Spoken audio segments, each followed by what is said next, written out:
Now, Bill O'Reilly has had to settle 6 sexual harassment cases. The most recent one came out a couple of days ago in the New York Times, a settlement for $32 million for sexual harassment over a 15-year period, including charges of non-consensual sex relationships. So very, very heavy charges. When defending himself, he basically used his kids as human shields.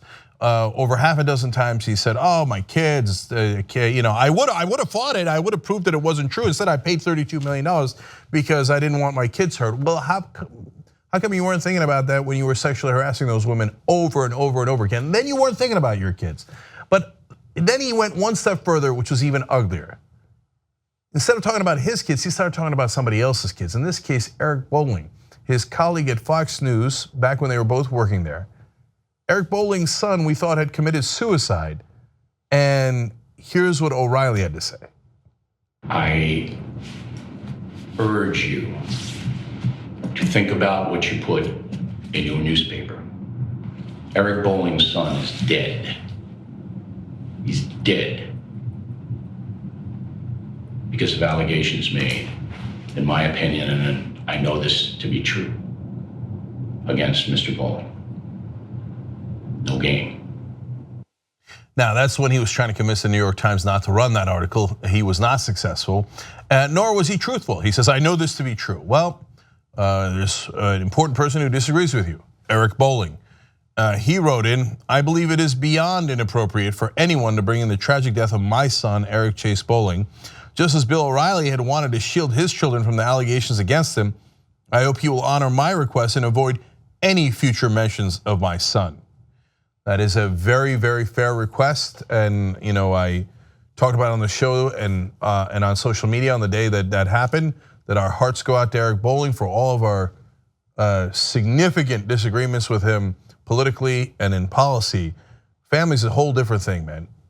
Don't bring your kids into it, and definitely don't bring somebody else's kids into it and the tragedy that surrounds that. You are as low as it gets, O'Reilly.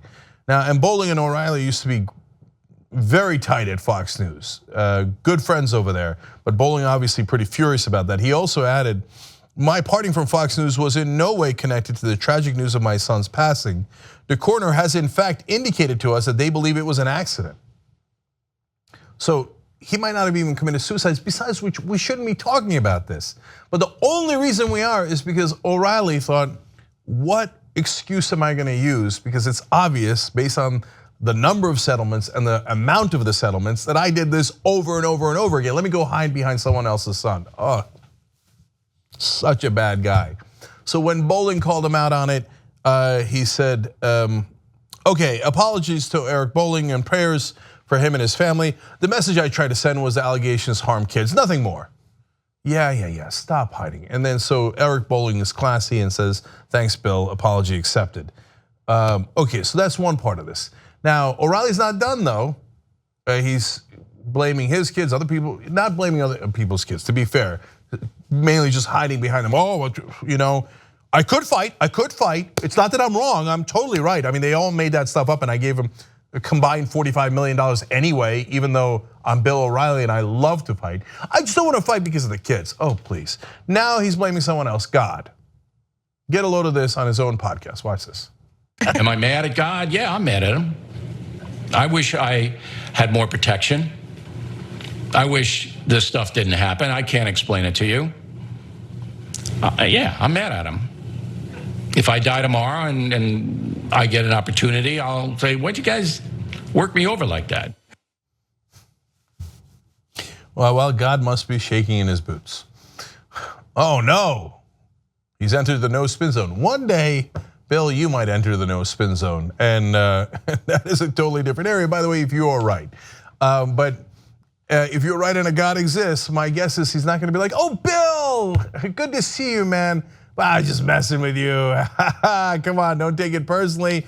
I mean, you did sexually harass all those people, right? I mean, you did use your power to try to coerce sex out of them when they didn't want it. You did do that, right, Bill? Now all of a sudden, why has God forsaken me? Please.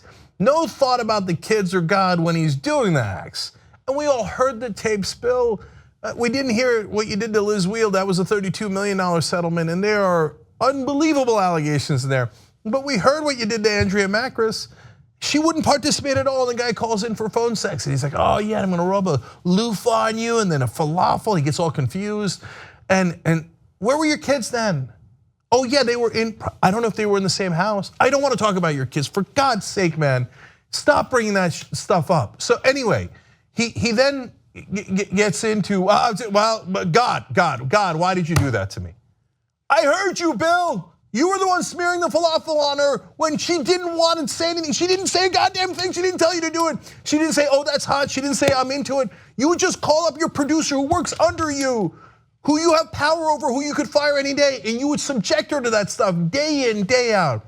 And that's why you had to pay her $9 million, because you wouldn't stop harassing her.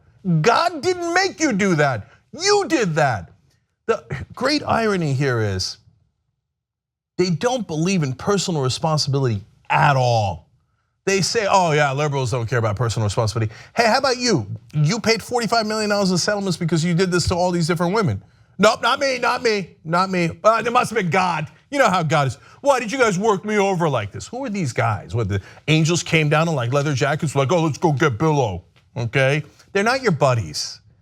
By the way, I want to say one more thing. If you take that quote a little longer on his podcast, he also went on to say this. He said, if I die tomorrow and I get an opportunity, I'll say, why'd you guys work me over like that? Didn't you know here we go again. Didn't you know my children were going to be punished? It's not God's fault, it's your fault.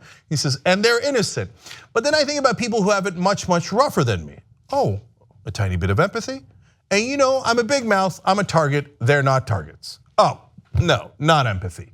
So it's for a second it seemed like, well, you know, to be fair, I make $25 million a year. I had a $100 million contract.